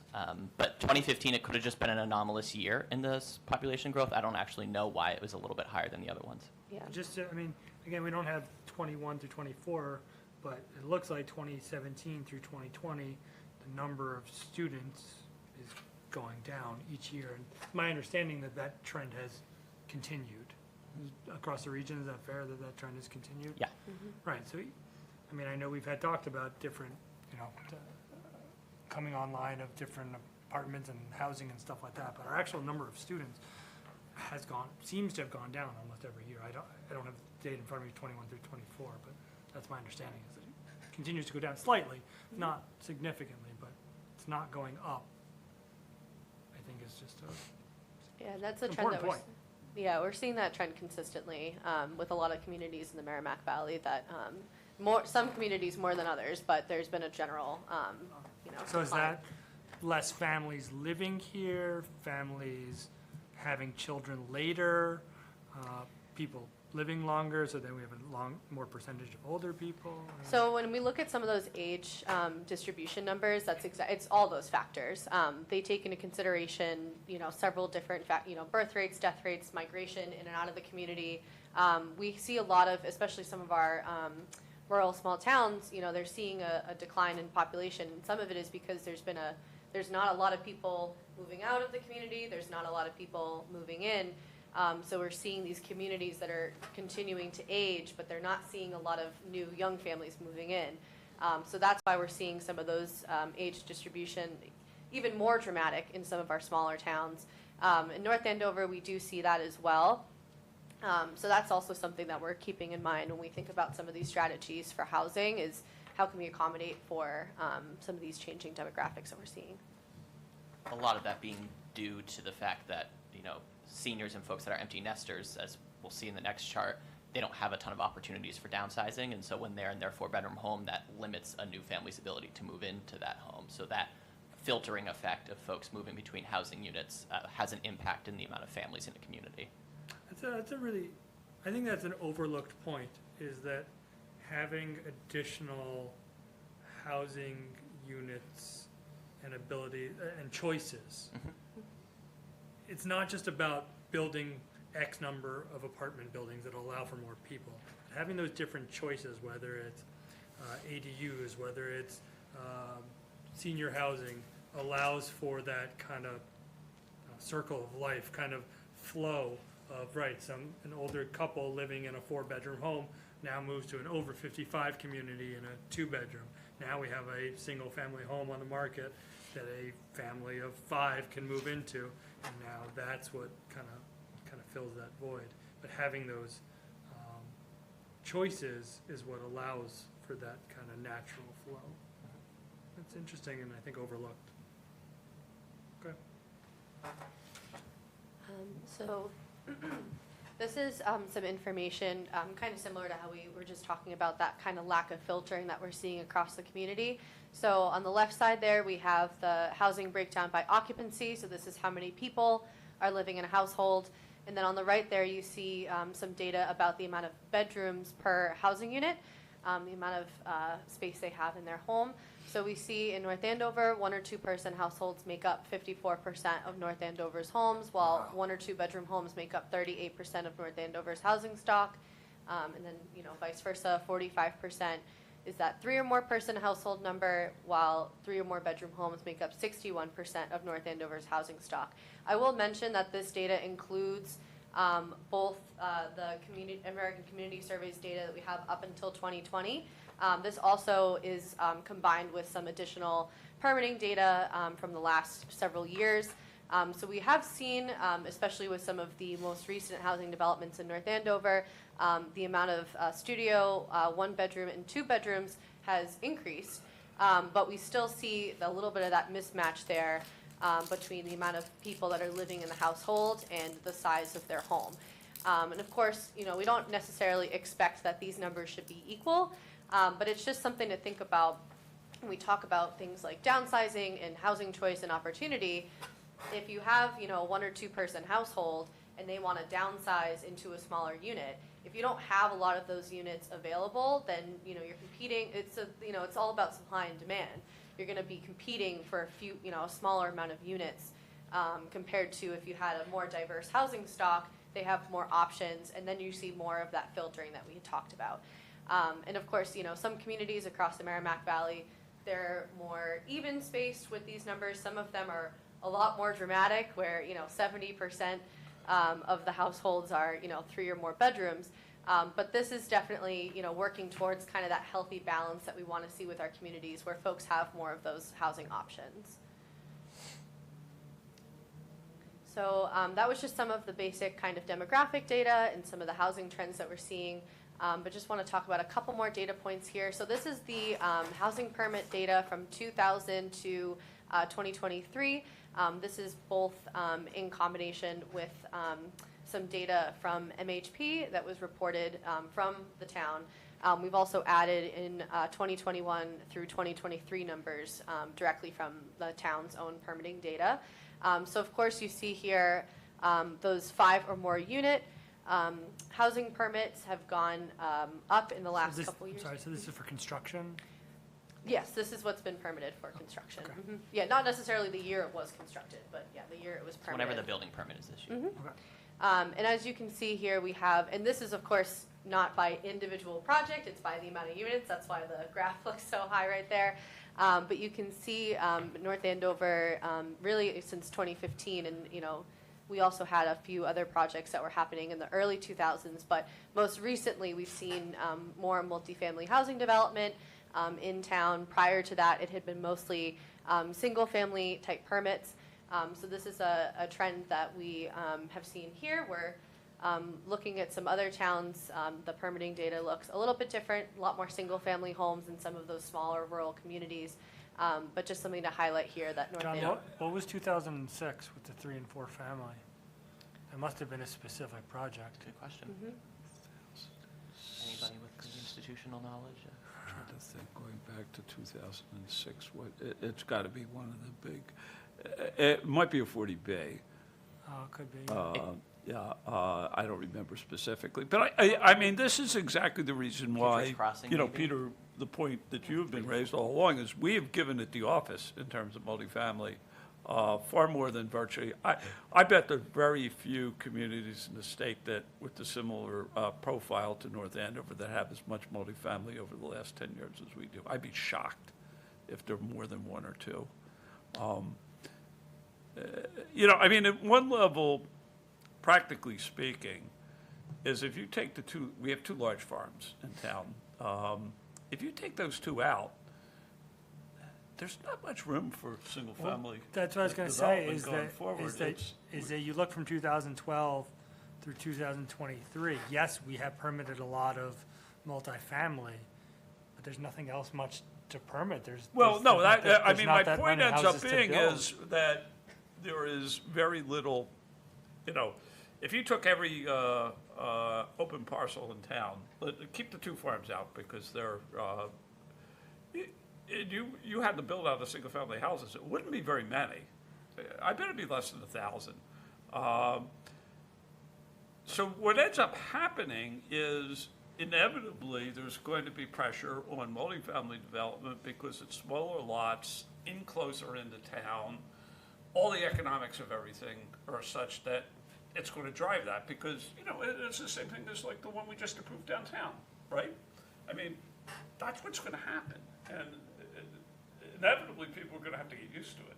I mean, because the economics of it are such as we are going to move to more multifamily housing. So, John, in the event somebody is listening, what do you mean by the economics? Can you just explain that? Well, the economics of it is if you look at single-family residential, it's going to be 1 per acre, 1 per 2 acres, and it's generally in remote locations. So they're going to be we're going to build a certain number of those. But if you have a 5-acre parcel that's on a main road closer to downtown, you're not gonna put 2 single-family houses there, you're just not. It's not gonna happen, you're gonna put multifamily, and in many cases, it's already zoned for multifamily anyway. But if it isn't, there's probably gonna be some push to get some multifamily. Yeah, no, arguably, maybe, you could, not change the zoning to accommodate it, but like it or not, there's gonna be pressure for multifamily. So when you say economics, you're saying benefit to the developer. The economic incentives, that the economics, there's no economic incentive to build single-family Got it. residential on 3 Got acre parcels Right. on a main road. Which means we don't have, if we want to have more supply of them, or more available, or lower prices, you have to do something else. Chris, what do you, I mean, this is the kind of work that you do, I mean, Yeah. what are you seeing in terms of what's being incentivized to be built? All multifamily, all big, but you got to take in consideration that I'm urban, I'm right, outside the city, but that's the entire incentive. And to John's point, that is coming our way, whether we like it or not. That's how it's gonna flow as the years go by. Single families, again, there isn't much more room to build any more single-family neighborhoods. There's probably a few here and there taking out the farms, but as the years go, it will 100% be pushed towards more and more multifamily, mixed use, maybe townhomes if we can do something like that. I think that would be a good in-between that our town hasn't seen in a while, but for sure. Multifamily will be leading the forefront. Right, because John's coming at it and talking about it from the development perspective, but the development perspective impacts everybody, right? Because having newer homes is an economic benefit. Having older homes not going to disrepair and things like that. Having these things come onto your tax rolls is beneficial. So I think kind of the question going forward is, one, we talked about choice and having more choices, but how do we, if we like that project on Main Street and Second, and kind of a hybrid, not overly large, but also not a single family, how do we encourage the types of multifamily that we want that will be benefit to the town as a whole, without just leaving it to developers to do what they want, but also encouraging the things that we would want? Because honestly, the idea of staying stagnant and not building anything is not helpful for the economics and the people of the town. So it's a very interesting graph, and you can kind of take it in a lot of different ways and use that information. And unfortunately, if a developer is building single-family homes, and if you have even half-acre or 1-acre lot minimums, with the cost of land, they have to build a $1+ million home to get a return on their investment. So you're stuck with all large $1 million+ homes. Right. So you're not doing anything You're not towards helping them. affordable I mean, housing. the irony a little bit is, you're right, the cost of land dilemma, but, and prior to the planning board, we addressed this. We created the R6 zone, and some of those houses are going for over $1 million themselves. Yeah.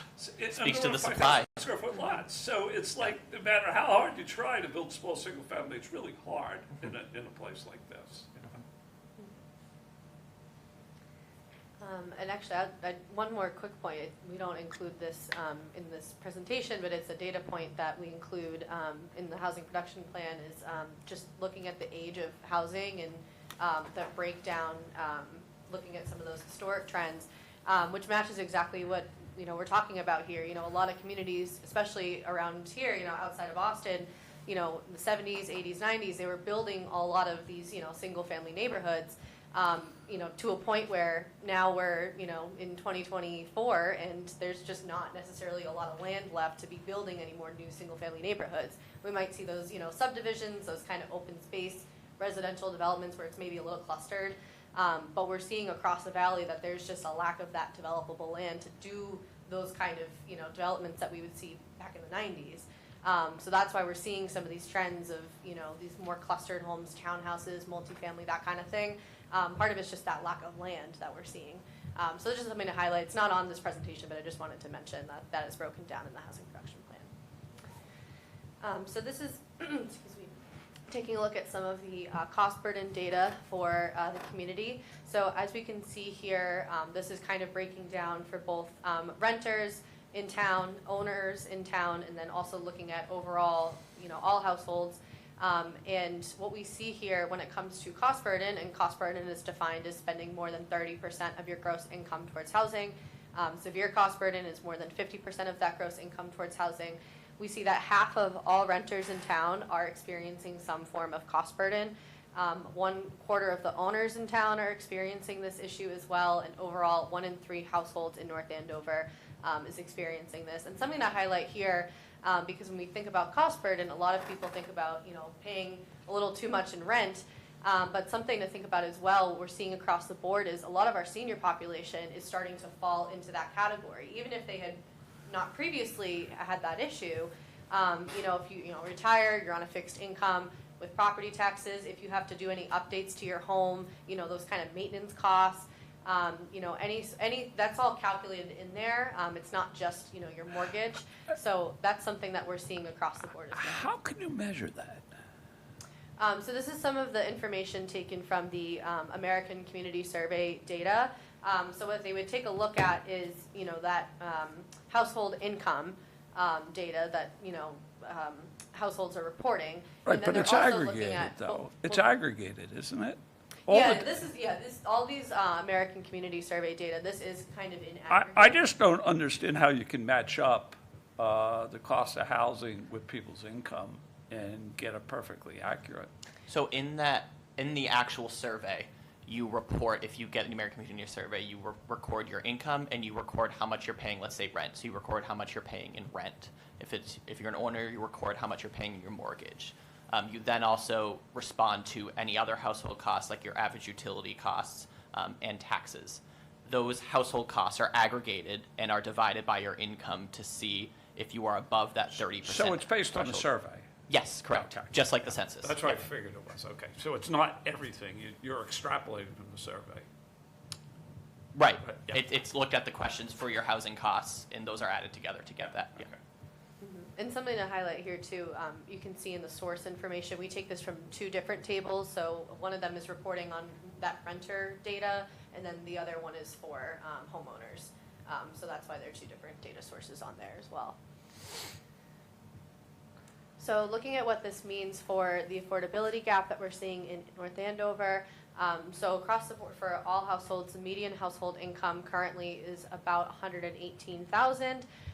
What we're seeing with that income level is that a household could afford a home up to $439,000. And of course, taking into consideration interest rates, the down payment, all of that, that's all factored in there. We also see that in 2023, the median home sale price was $648,000, which leaves a pretty significant affordability gap of $209,000. So this is, again, something that we see across the board in several of our communities where that median household income and those current home sale prices are not matching up very well, where we're seeing an affordability gap in home ownership.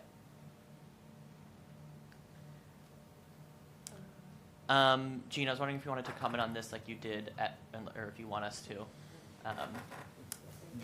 This data is not in the housing production plan, but we saw it as relevant when we presented it to the public. Some data on the community needs assessment for seniors. So I wanted to give the town the opportunity to comment on some of those points. Yeah, the comment I'll make is that I participated in a meeting that reviewed a recently completed community needs assessment that was sponsored by the Elder Services Department, so the Senior Center. And they brought in a consultant, I believe, actually from the UMass Donahue Institute, or a connected organization, and they did a full, analysis, and they did a pretty wide-ranging survey. I apologize, I don't have all the information in front of me, so I don't know the number of people surveyed in the community, but they got a very robust response, is my understanding. And so here, as you can see on this chart, you kind of just get a flavor for what people in the age brackets of between 60 and 80 years old were kind of thinking as far as how important it was to remain living in North Andover as you're getting older. And for most people, especially as the older you get, it's very important. And it's, for many people, it's either somewhat or very important. And very few people responded with slightly not at all. So it just kind of gives you a sense for the priority people place on being able to live here for the long term. And so the importance is also placed on, I think the chair referenced, housing choice, the ability for people to downsize to smaller units if they're aging in a place where they have, a larger home with more bedrooms than they need, or maybe more maintenance than they want to have in a home of that size, into something smaller, whether it's a, two-family or an apartment or a condo. So where we're trying to focus on is being able to provide more of that housing choice and affordability. This is also from. There's 3 slides on it. Okay, so there's another side. Okay. And so this is also from that survey. Does your current residence have first floor living and bathroom on the entry level? The majority said no. It was a slight majority. So you're finding that most people who maybe want to have that first floor living situation as they get older don't have that opportunity. And then does your current residence need home modification, things like grab bars, railings, to improve your ability to live in it safely for the next 5 years? And 65% responded yes, but I'm not no, my current resident does not need modifications. Actually, I have to be honest with you, I don't know what the colors are saying here. I think when we come. You're right, Yeah. 65% is no. 65% is no. My current residence does not need modifications. So most people are saying it doesn't need modifications. And 24% are saying yes, and I can afford to make the modifications. 7% say yes, but I cannot afford to make those modifications.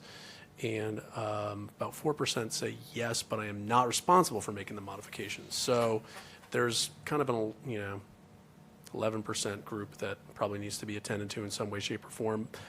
This just spoke to the potential need to provide maybe a program or an avenue to help people make modifications of their home if need be, to make sure that they could live in it longer if they wanted to make sort of age-friendly accommodations. And then smaller single-family homes and senior independent living communities are preferred types of future housing. So just kind of speaking to, what people would prefer to live in as they age.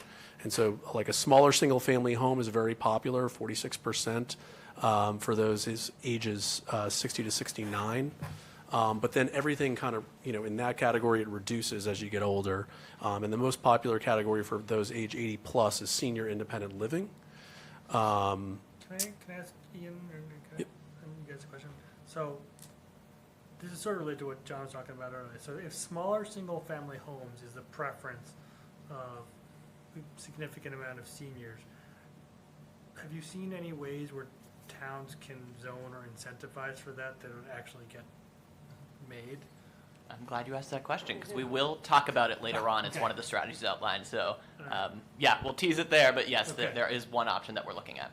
I'll just cap these slides by saying, I wasn't, obviously our senior center director, Kathy Shelp, and the senior center, they're a great source of information to provide more context behind all of these data points. But I just thought it was important, since we did that plan for the aging population, to sort of cross-pollinate these two plans, because they do have there's an intrinsic link between the data that we see in that plan and what we're seeing here, and sort of the needs of the senior community as they get older and the housing issues associated with that. So just wanted to introduce that data point, but obviously I'm not the expert on this particular section of it, but in the absence of our senior center director, I just wanted to point that out. I mean, I think it's a good point. Like you've seen in California, like a significant homeless, not that we don't have that here, but a significant issue with homelessness and a partial solution of looking for these small houses and things like that. So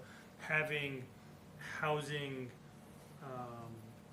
planning for a specific population makes sense. And I think for us, for our elderly or older folks, that's a real important piece for us that we should be thinking about. And I'll just add one more thing, which is just to say that when you have the ability to transition to different housing types, if you're an aging population, then you open up those housing units to younger families. So you're also sort of like doing a simultaneous accommodation. You're accommodating younger families that can move into single-family homes where they'd want to maybe raise a family. Those are opened up to younger families when older people are able to age into units that may be more appropriate for their current lifestyle or their changing lifestyle. So. Or say like you have a larger home and you add an accessory dwelling unit. Now it's Yep. 2, you can stay in your home and afford it, and now you have a 2-bedroom or a 3-bedroom that a family can use, whether it's your family or somebody else. That's right. And now you have kind of killed the 2 birds kind of thing. Yep. Okay. I think in that case, the 2 birds are nesting rather than, Yeah. 2 birds nesting in one place. yes. I like it. So the next chapter of the plan focuses on housing development considerations. So in this chapter, And we remind me, how many chapters are there? 5. Oh, Yes. I thought there was 20. Don't worry, we're not going to bring you through 20 chapters here.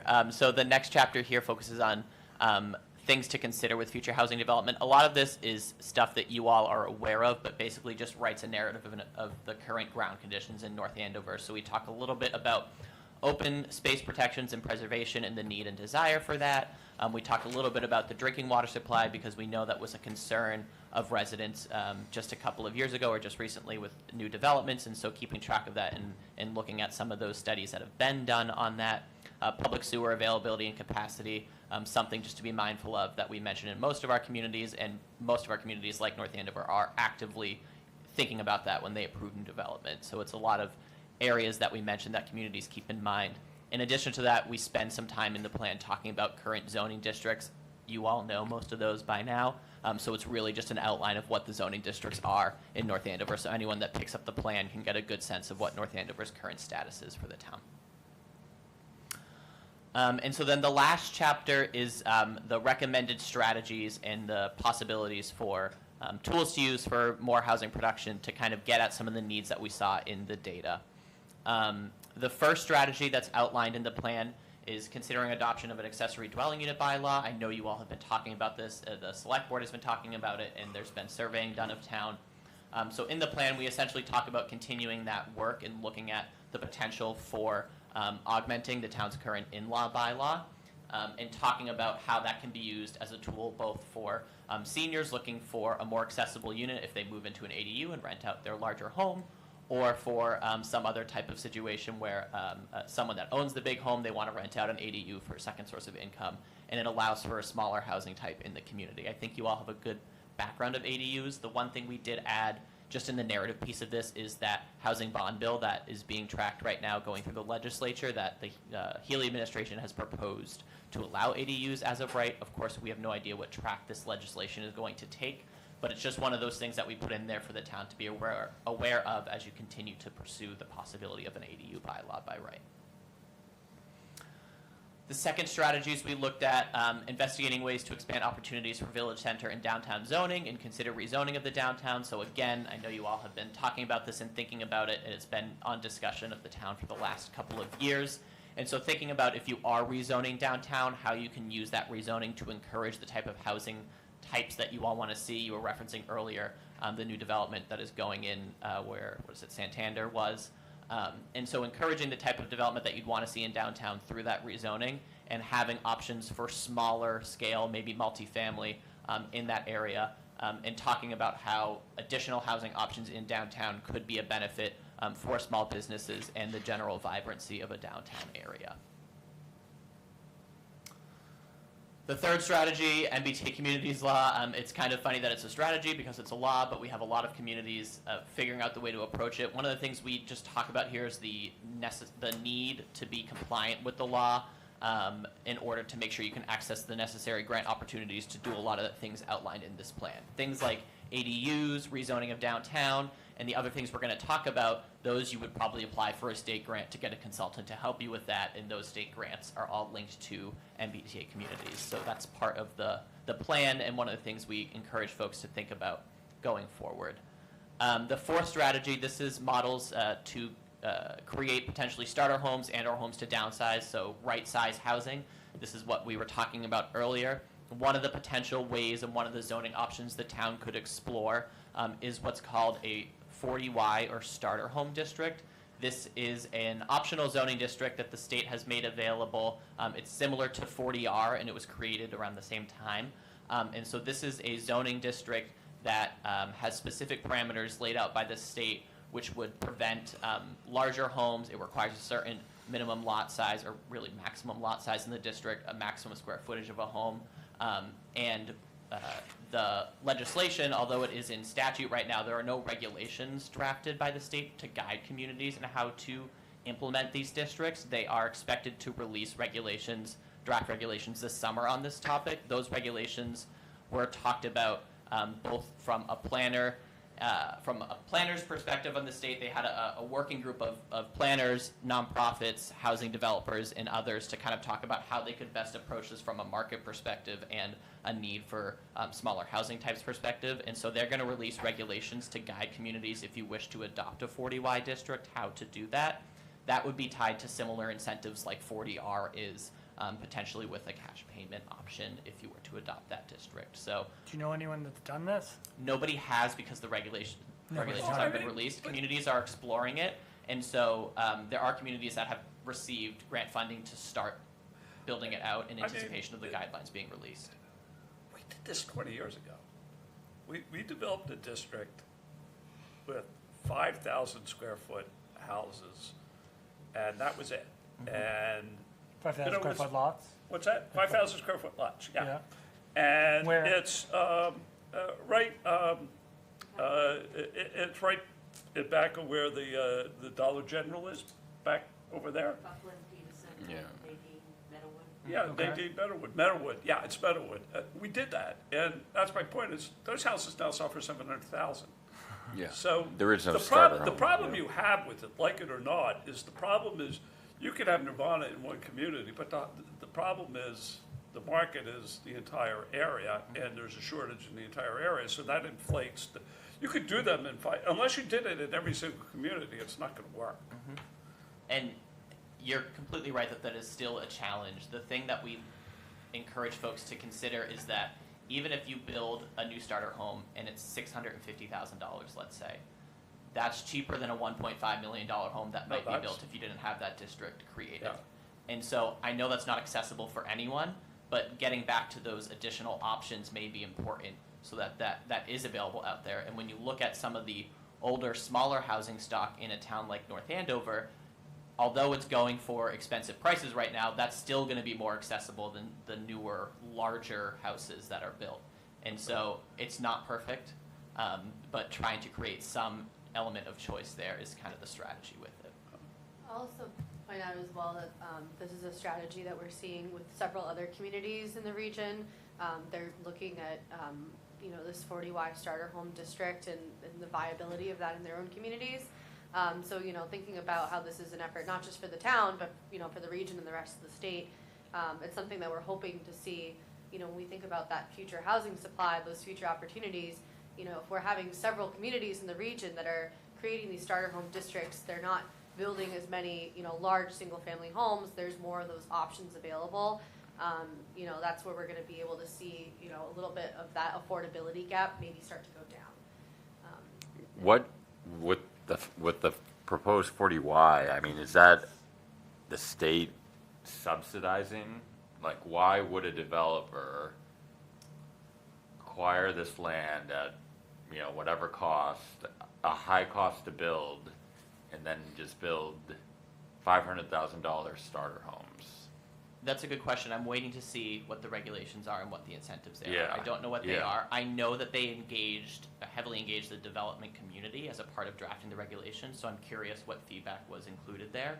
I'm not going to sit here and say that those homes are all going to be $500,000 or below. That's probably unlikely. But- The Yeah, developer but can still serious. price them at the But- market. Couldn't you build more houses on smaller Well, lots? that's what I mean. I think that's the only way, because like you brought up the example before, if you have a 1 acre minimum, that pretty much means you're gonna have $1.5 million or $2 million Right. property. Right. But if you get 5,000 square feet, The Sure. idea is that it would be less, and that might be the incentive for some developers to do Yeah, that. more but- housing on the same lot, you can price those lower relative to the one house on that large lot. Yeah. Yeah. I makes believe the sense. state, right now, I know the regulations haven't, been finalized yet, but there are some, parameters, in the law that, explains, what the starter home district is, what is a starter home, that kind of thing. I believe that they had looked at a density of about 4 units an acre. So again, if we're looking at 1 acre lot, you're putting 1 home on there, you're gonna have to charge $1.5 million. But if you're allowing, 4 homes to be built on a 1 acre lot, those will be priced differently. And this would be something separate than part of a multi-family district Yeah, I'm or curious anything to like see that. what it would end up being. Okay. If it was multifamily, it would Yeah. be smaller scale multifamily. Right. I don't know to the extent of it being duplexes versus triplexes, or if it's all detached. Okay. I think they would certainly encourage like townhomes in that style, but curious to see how that plays out. Makes sense. Yeah. So looking at that as an option, I think, like we said, several communities are considering it, and so for the town to keep looking at that and pursuing it if it is a viable option. Community education is something that we've talked about. I think North Andover has tackled in the past, but continuing that process, I think was, as we've seen in North Andover and other communities, having residents aware of what maybe the housing need may be or how to tackle some of these housing topics, because it is a divisive issue in communities, and so being able to articulate what the town's goals are and how they could approach that, and what these proposals are if there's a town meeting vote on zoning or other issues. Continuing that education, that was something the town addressed a couple of years ago when you did a housing forum in partnership with MVPC, and thinking about how you can continue to educate both residents and also members of public boards and commissions as you continue to learn more about zoning best practices, to encourage the best strategies going forward with those housing types. Housing Choice Community designation, North Andover is really well positioned with that designation, and encouraging the town to continue with that, because that gives you access and preferential treatment in certain statewide grant programs, and so continuing with that designation is an important one. North Andover is lucky to have had that designation for a while and should continue that, of course. There's been a lot of talk across other communities about regional collaboration around housing development, and so to that point of, North Andover doesn't exist in a vacuum, and it doesn't matter if just North Andover is doing work, everybody needs to be doing work. And so, both at the town level, but then also at the regional level, from our perspective, we're gonna be having a lot of conversations about how we can encourage that regional collaboration around housing development. I think we've seen in recent years every community approaching it on its own, and that's resulted in a lot of challenges. And so thinking about how we can make sure everyone's on the same goals, that's not going to be an easy task or a perfect solution, but just encouraging those conversations across communities where you can learn from other communities and what they're doing, they can learn from North Andover and what you're doing, and encouraging that so that everyone is kind of going forward with those best practices. The final strategy, as we talked with the Affordable Housing Trust, they wanted to have a strategy in there about identifying possible properties for affordable housing reuse.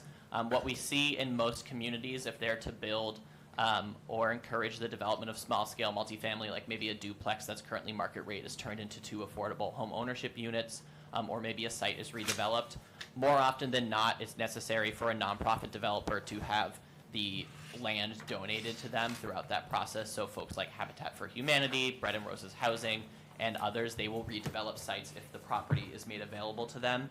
And so one of the key pieces here is that the Affordable Housing Trust wants to keep working collaboratively with the town and other boards and commissions, so that you can identify potential sites for purchase and reuse if it is of interest of the town, because there's not a lot of town-owned property available for that reuse, but considering if there's options down the road should properties come on the market. To cap this all off, our process going forward, so you all have a draft of the Word document. That's not maybe necessarily the final published pretty version of the plan, but you have the Word document that you can feel free to review and send comments to Jean if you want any edits to that narrative piece. As this housing production plan process moves forward, the planning board does have to approve the plan, and then the select board also has to approve the plan before it's sent to the state for their approval.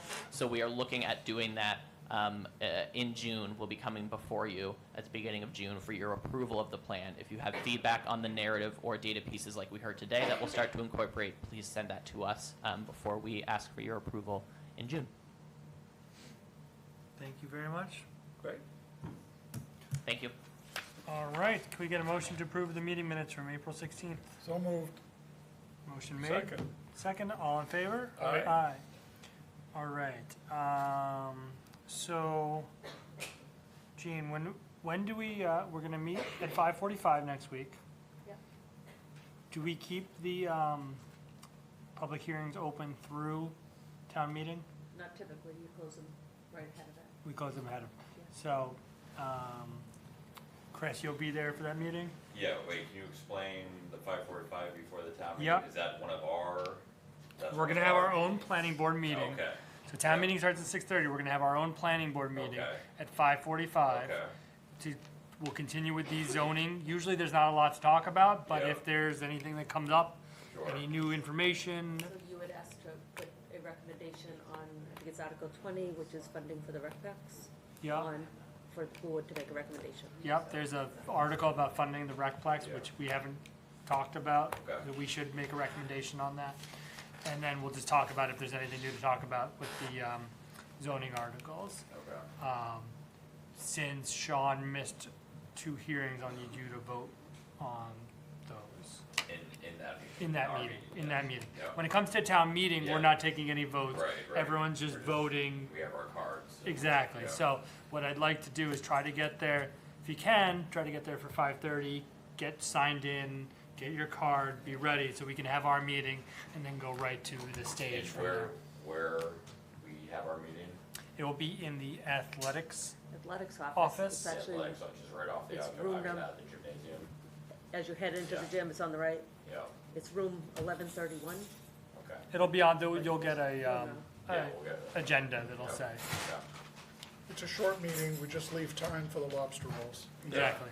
Perfect. Exactly. That's right. Exactly. All right, can we get a motion to adjourn? So moved.